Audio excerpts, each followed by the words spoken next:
fitnah atau cobaan. Ini mengingatkan bahwa harta anak itu menjadi fitnah. Fitnah itu cobaan. Wa anallaha indahu ajrun adzim, dan sesungguhnya di sisi Allah pahala yang besar.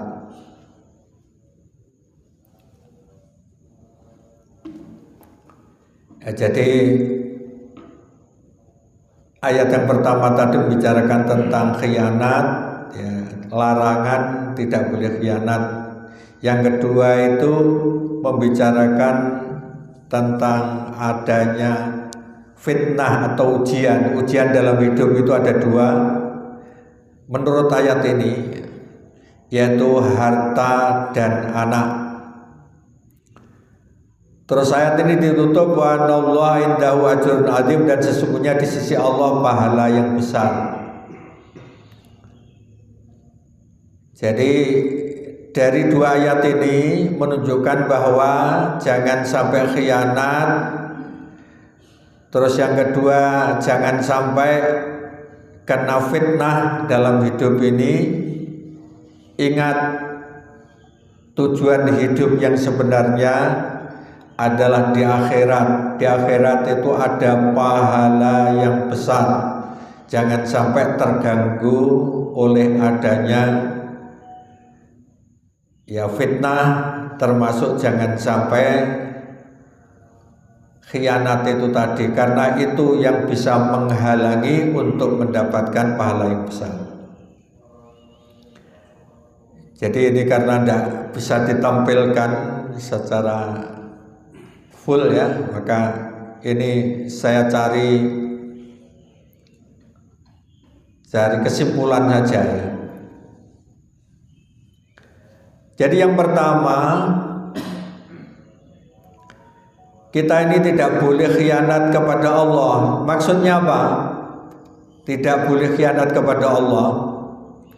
Jadi yang dimaksud tidak khianat kepada Allah ada bi'an tu'tilu faraidahu au tata'addu hududahu wa maharimahu. Jadi artinya tidak khianat kepada Allah itu yaitu kamu mengabaikan kewajiban. Jadi kita ini sebetulnya mendapatkan amanah dari Allah, yaitu berupa tanggung jawab, yaitu ada kewajiban-kewajiban. Terus kemudian juga ada yang diharamkan. Jadi ada batasan-batasan, hudud itu arti aslinya adalah batasan. Yang dimaksud adalah yang diharamkan. Jadi khianat kepada Allah itu artinya berarti tidak melaksanakan kewajiban dan melanggar yang diharamkan. Berarti kalau tidak melaksanakan kewajiban itu juga khianat kepada Allah. Termasuk itu terjerumus kepada yang diharamkan, itu berarti juga khianat kepada Allah. Ya, jadi itu yang dimaksud. Terus kedua, jangan khianat juga kepada Rasul, yaitu artinya adalah la tastannu bihi. Jadi tidak mengikuti sunnahnya. Jadi sunnah bukan berarti yang dimaksud hanya kalau melaksanakan itu mendapatkan pahala. Terus yang tidak melaksanakan tidak apa-apa, bukan begitu. Tetapi sunnah yang dimaksud itu ya berarti perilaku, termasuk ajaran-ajaran yang dibawa oleh Nabi Muhammad SAW. Termasuk itu wala ta'tamiru bima amarakum bih, termasuk tidak melaksanakan perintah Nabi. Wala tantahu amanahakum, dan tidak menjauhi yang dilarang oleh Nabi. Itu berarti itu adalah khianat kepada Nabi. Tapi watattabi'u ahwa'akum, malah kamu malah demi menuruti hawa nafsu wa taqalida abaikum al-mawrusah, termasuk kamu lebih memilih yaitu ajaran nenek moyang, sementara ajaran nenek moyang itu bertentangan dengan sunnah-sunnah Nabi. Jadi khianat kepada Nabi itu berarti tidak menjalankan sunnah-sunnahnya, termasuk tidak melaksanakan perintahnya dan menjauhi larangannya. Jadi lebih memilih pada nuruti nafsu dan adat istiadat yang bertentangan dengan ajaran Nabi. Terus sekarang apa yang dimaksud dengan jangan pula mengkhianati amanatmu wa amanatikum? Itu artinya adalah wala tahfazuha, tidak menjaganya. Jadi tidak menjaga amanat. Lah yang dimaksud amanat itu yashmulul wada'i al-madiyah, termasuk ada titipan-titipan yang berupa materi. Dititipi benda itu hendaknya dijaga. Misalnya ya titip motor, itu kalau hanya sekedar titip ya tidak boleh digunakan kecuali kalau diizinkan. Maka seandainya digunakan itu harus seizin. Jadi namanya titip itu berarti diletakkan tanpa dimanfaatkan. Dan lain sebagainya. Termasuk ada al-asrar, ada rahasia-rahasia baik yang bersifat umum maupun khusus. Kalau disuruh menjaga itu juga harus dijaga. Jangan sampai disebarkan. Jangan kok ini sebetulnya rahasia, hanya kamu yang saya beritahu. Akhirnya yang khusus tadi juga memberitahu kepada temannya, ini yang khusus untuk kamu, tidak boleh disebarkan. Akhirnya menyebar satu persatu. Dan itu berarti juga tidak melaksanakan amanat. Itu juga termasuk bagian dari mengkhianati amanat. Jadi amanat itu bisa berupa titipan. Makanya jangan memberi amanat kalau memang sulit untuk dilaksanakan. Kelihatannya sepele, tapi ini kadang-kadang itu sulit untuk disampaikan. Salamku ya pada dia. Lah ini juga belum tentu disampaikan. Kalau kelihatannya berat untuk menerima amanat ya jangan menyanggupi gitu. Termasuk titipan barangnya, termasuk merahasiakan tadi. Ini contoh saja ya. Banyak amanatnya, termasuk amanat itu adalah tugas-tugas, tanggung jawab, itu juga amanat.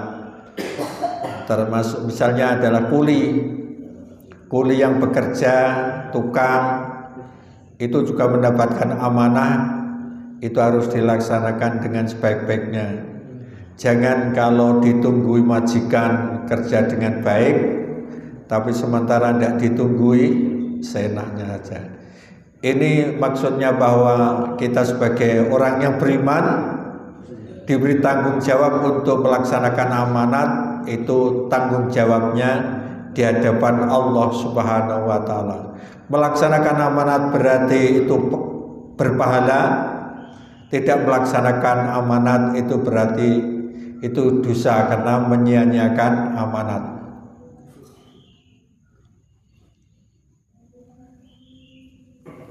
Jadi tadi sudah dijelaskan ya, amanah adalah, kesimpulannya amanat itu adalah al-a'mal allati i'tamanallahu 'alaihal ibad minal faraid wal hudud. Jadi adalah amalan-amalan yang diamanahkan oleh Allah untuk seorang hamba, yaitu berupa kewajiban, termasuk ada batasan. Batasan itu jangan dilampaui. Sementara khianat, jadi intinya khianat itu mengabaikan kewajiban termasuk keluar dari batasan-batasan itu. Termasuk tadyi'u hukukil akharin, yaitu menyia-nyiakan hak-hak orang lain. Itu berarti khianat. Jadi kita mendapatkan tanggung jawab untuk menyampaikan sumbangan atau bansos, itu harus sampai kepada yang dituju. Jangan kau yang kaya mendapatkan, yang miskin tidak dapat. Sampai ada istilah ya. Jadi rudal dari Iran yang 2000 kilo tepat sasaran bansos, sementara yang dekat tidak bisa tepat sasaran. Nah, ini ada akhir-akhir kan ada kata-kata itu. Nah, jadi jangan sia-siakan hak orang yang mendapatkannya.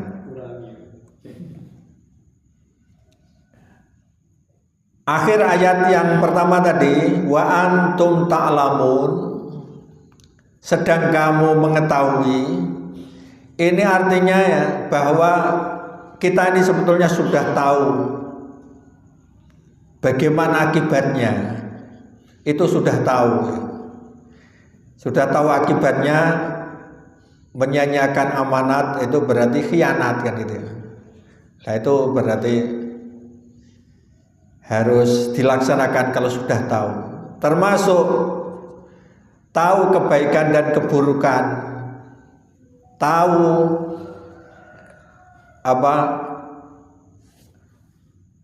kerusakan-kerusakan akibat khianat, maka itulah yang dimaksud wa antum ta'lamun. Makanya jangan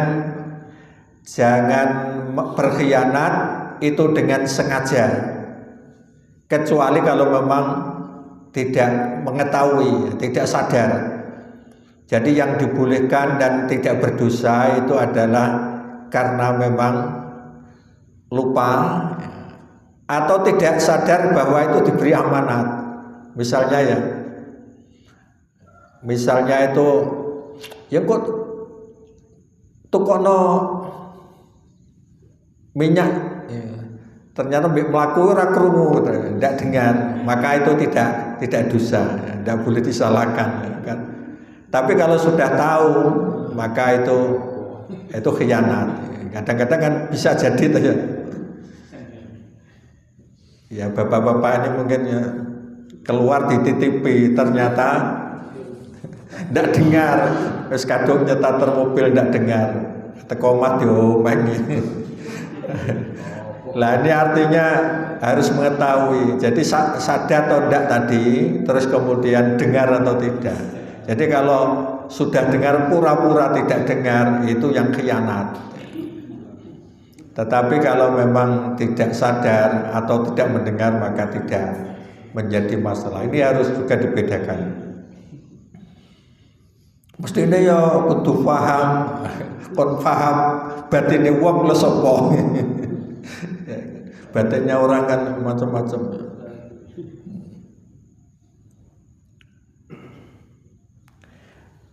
Nah, di sini juga disebutkan yang termasuk khianat itu berarti sengaja berbuat dosa. Itu juga khianat. Baik dosa besar maupun dosa kecil. Baik itu berkaitan dengan pribadi, dosa pribadi maupun itu berkaitan dengan bahayanya menyangkut orang banyak. Jadi itu termasuk bagian daripada khianat.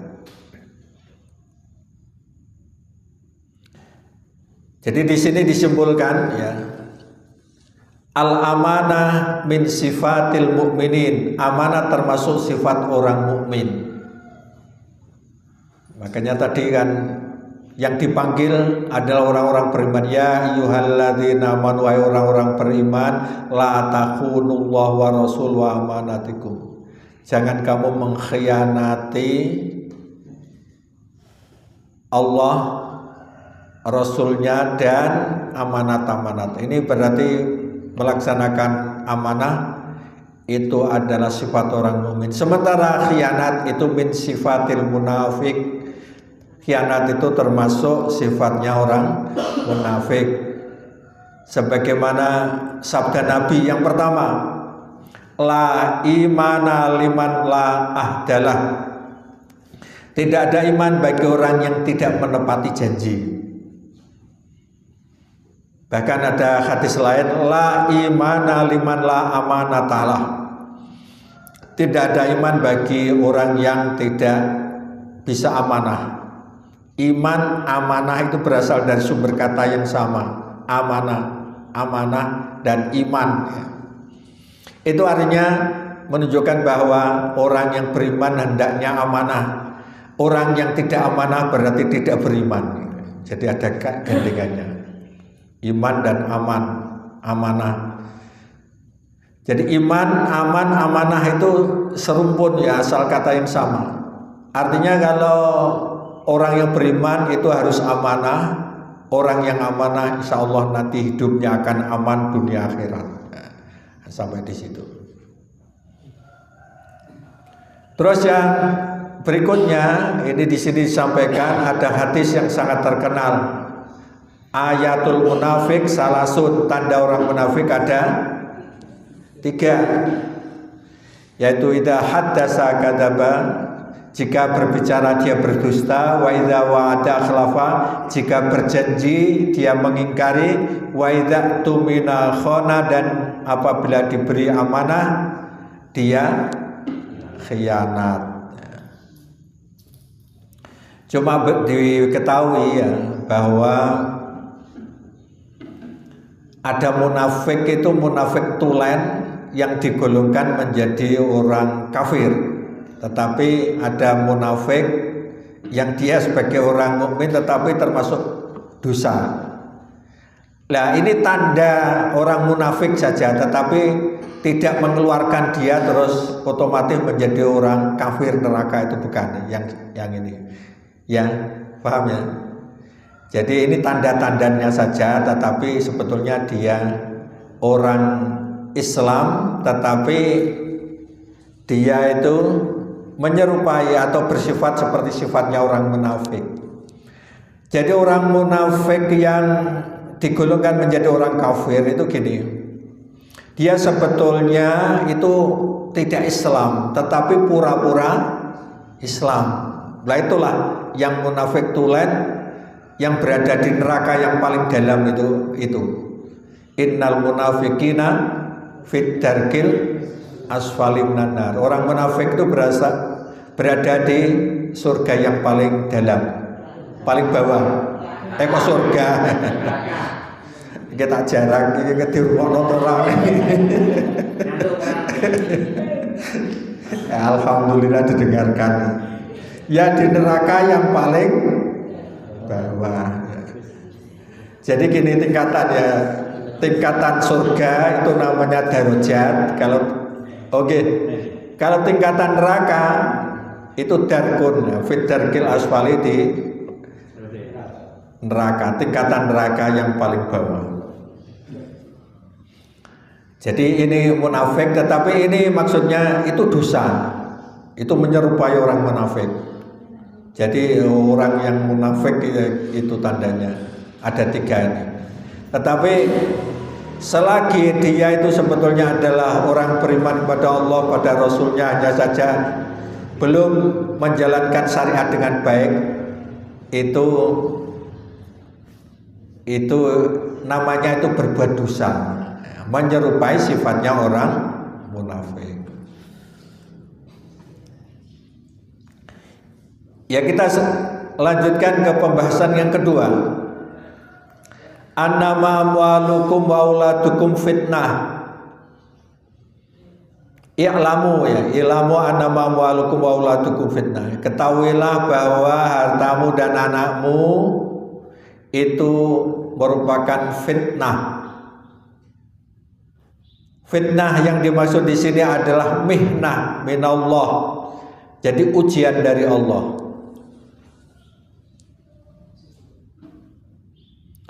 Liyabluwakum kaifa tukhafiduna fihim ala hududih. Jadi ini untuk menguji kamu bagaimana kamu menjaga ketentuan Allah yang ada pada mereka. Jadi ujian. Artinya gini, kita ini kalau meskipun ngurusi harta dan anak, tetapi bisa tetap istiqomah menjalankan aturan-aturan Allah, maka yang demikian itu berarti kita lulus mendapatkan ujian. Tetapi ketika kita ngurusi harta dan anak itu melalaikan kewajiban kita, maka itu yang dinamakan kita ini tidak bisa menjaga, atau kita ini berarti tidak lulus untuk mendapatkan ujian.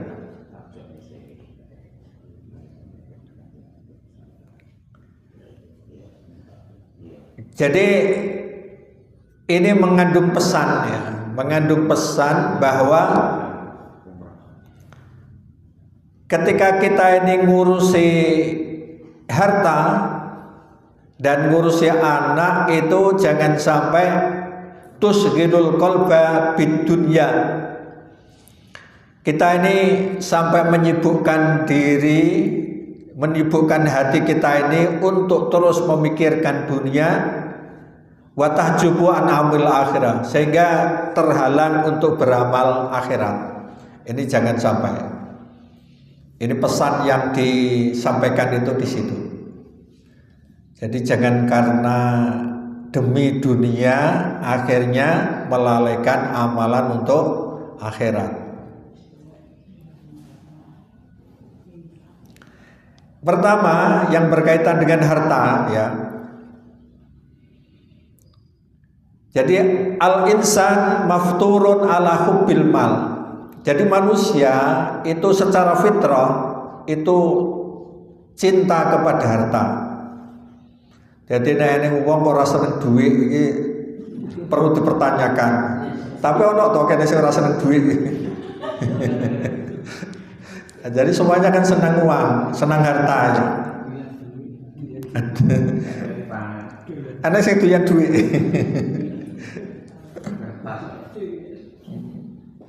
Jadi secara fitrah manusia itu senang harta. Tapi maksudnya Allah memperingatkan hati-hati, harta itu bisa mengantarkan ke surga juga bisa mengantarkan ke neraka. Termasuk fitrahnya manusia itu tomaun, ada keinginan untuk fikasbi, untuk selalu berusaha memperoleh harta. Setelah memperoleh idkhari kemudian disimpan, itu rata-rata begitu.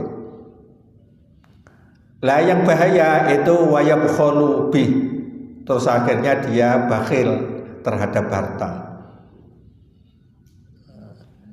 Terus kemudian wala yu'ati minhu huquqallah, terus kemudian tidak menunaikan hak-hak Allah. Perlu diketahui bahwa sebetulnya harta itu adalah milik Allah. Tapi tidak apa-apa, kamu miliki tidak apa-apa. Tapi caranya memperoleh adalah dengan cara yang halal. Terus kemudian ada hak-haknya apa? Di antara hartamu itu ada hak orang lain. Kalau sudah mencapai nisab maka wajib zakat. Dan mimma razaqnahum yunfikun, sebagian dari harta hendaknya harus diinfakkan untuk orang lain. Jadi yang termasuk apa bakhil itu pertama tandanya adalah tidak menunaikan hak-hak Allah. Jadi tidak bayar zakat, tidak sedekah. Itu berarti bakhil. Yang kedua, wala yuhsinu ila fuqara, tidak menginfakkan kepada orang-orang fakir miskin. Jadi harus disisihkan itu. Yang ketiga, wala yufiku fi a'malil birri wal ihsan, dan tidak diinfakkan untuk kebaikan dan ya kebajikan, hampir sama ini. Kebajikan itu berarti ya apapun demi kebaikan. Ya bisa untuk ya membangun pondok pesantren, bisa masjid, termasuk untuk memberi makan orang yang lapar dan seterusnya. Itu pertama yang berkaitan dengan harta. Jadi bisa difahami ya. Jadi senang harta boleh, tetapi jangan sampai bakhil. Yang kedua, hubbul aulad mimma fatara alaihil insan aidan. Jadi cinta kepada anak itu juga bagian dari fitrah juga. Makanya harus juga hati-hati, itu ujian. Yang dilarang adalah jangan sampai hadal hub ila kasbil malil haram.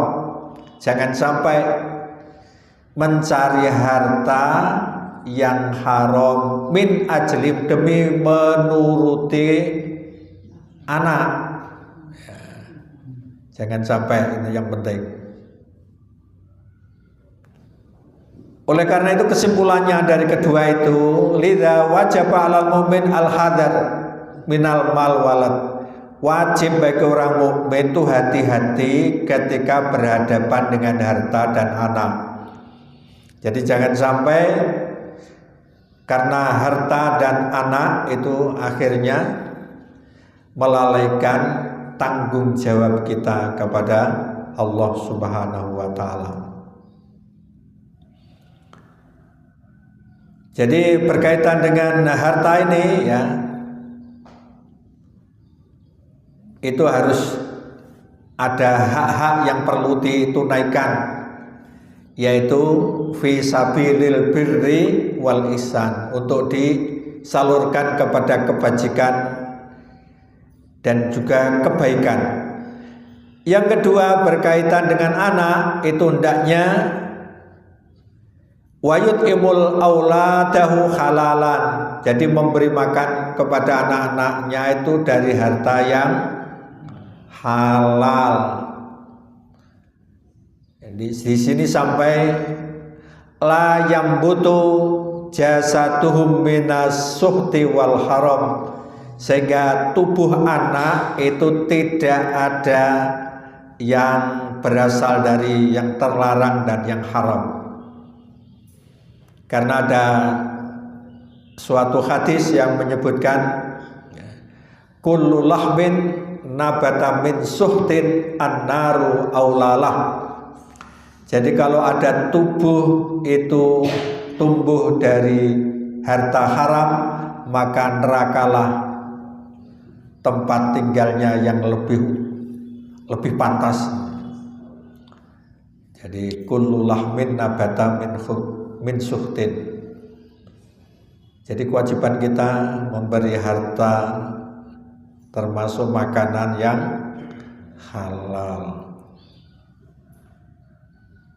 Termasuk apa? Berkaitan dengan anak ini disebutkan wala yakunul walad sababan lil jubni wal bukhli. Jangan karena anak menyebabkan kita ini penakut dan bakhil. Kita tinggal no anakku sampai piye nasibnya gak tak atur mulai saiki sehingga dia bakhil, takut. Jangan penakut ya. Anak membawa rezeki sendiri-sendiri, gitu toh ya. Jadi ya kadang-kadang itu anaknya banyak padahal dia orang miskin, yo jadi wong kabeh. Orang yang jadi pitik, orang yang jadi wedus kan, jadi wong kabeh. Ya saya tuh punya ya tetangga namanya Pak Samsuri, anaknya wakeh, piro bu? Anak 10, aku ya bisa mandiri sekarang punya rumah semuanya.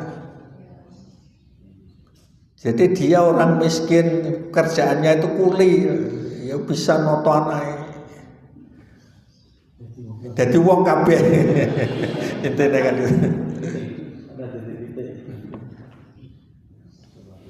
Termasuk tanggung jawab sebagai orang tua itu adalah tarbiyata auladihi. Jadi mendidik anaknya, jangan hanya makan terus pekerjaan yang dipikirkan, tetapi kewajiban orang tua itu adalah mendidik anak alal khuluqil fadli. Jadi ada akhlak yang utama. Termasuk al-iltizam bi ahkamiddin. Termasuk itu hendaknya mematuhi hukum-hukum agama. Wal bu'du anil ma'asi wal muharramat, dan menjauhkan dari maksiat dan yang diharamkan. Inilah namanya lulus dalam ujian berupa anak. Berarti kita ini harus bangga kalau memang anak-anak kita itu akhlaknya bagus dan patuh terhadap agama. Jadi seorang yang beriman menilai kesuksesan anak itu jika anak itu menjalankan agama tanpa diingatkan orang tua, itu berarti sukses. Jadi iso tangi dhewe nglakoni salat itu berarti anak sukses. Jadi sholat kok masih ngobrai, masih gugai, itu berarti belum sukses. Paham ya? Jadi dua anak ikut masih ngobrai, sholat yang ringan masih ngobrai aja, itu berarti belum sukses. Dan nasihat yang terpenting dalam kehidupan ini yaitu mengingatkan ibadah. Wes sholat urung memang. Jadi telepon apa itu diingatkan sholat itu. Wa'mur ahlaka bis sholati wastabir alaiha. Ingatkan, perintahkan anakmu untuk sholat dan hendaknya sabar. Kalau sholatnya baik, maka ada ketenangan, ada kelancaran rezeki. Harus ditanamkan itu. Jadi wong tua itu jangan minder kalau anaknya itu kaya sementara tidak sholat, harus tetap mengingatkan. Ayat ini ditutup dengan wa anallahu indahu ajrun azim. Sesungguhnya di sisi Allah ada pahala yang besar. Ini artinya adalah ada pahala, ada pemberian, ada surga. Khairun lakum minal amwal wal aulad. Jadi pahala itu lebih baik daripada harta dan anak. Jadi yang perlu kita ketahui ya, tugas kita di dunia ini selain kita ini beribadah kepada Allah, tugas kita adalah menjadi khalifah Allah di muka bumi. Ya tak? Wa idh qala rabbuka lil malaikati inni ja'ilun fil ardi khalifah. Jadi saya menjadikan khalifah di muka bumi, yaitu berupa manusia. Artinya apa? Artinya selain kita ini beribadah kepada Allah, kita juga punya tugas, yaitu untuk mengatur harta tadi. Khalifah itu, khalifah untuk kalau diberi amanah berupa harta, kita atur dengan sebaik-baiknya. Terus untuk anak juga kita didik, kita ini pengatur anak-anak kita. Kita pemimpin wakil Allah untuk mengatur anak-anak kita. Jadi masing-masing semua orang ya juga punya tugas yang sama.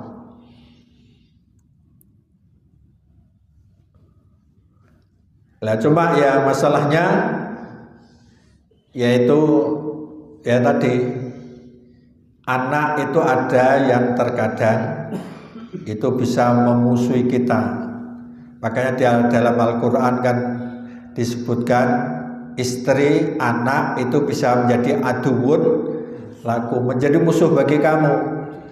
Itu artinya harus hati-hati, jangan sampai melalaikan tugas kita ya, sebagai hamba, jangan sampai melalaikan tugas kita sebagai khalifah tadi. Jadi Allah menceritakan di akhir ayat tadi, indahu ajrun azim, ya Allah itu mempunyai pahala yang besar.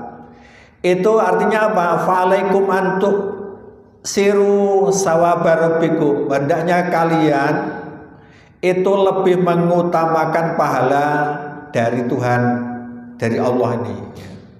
Jangan sampai kita ini ya demi harta menghalalkan segala cara, jangan begitu.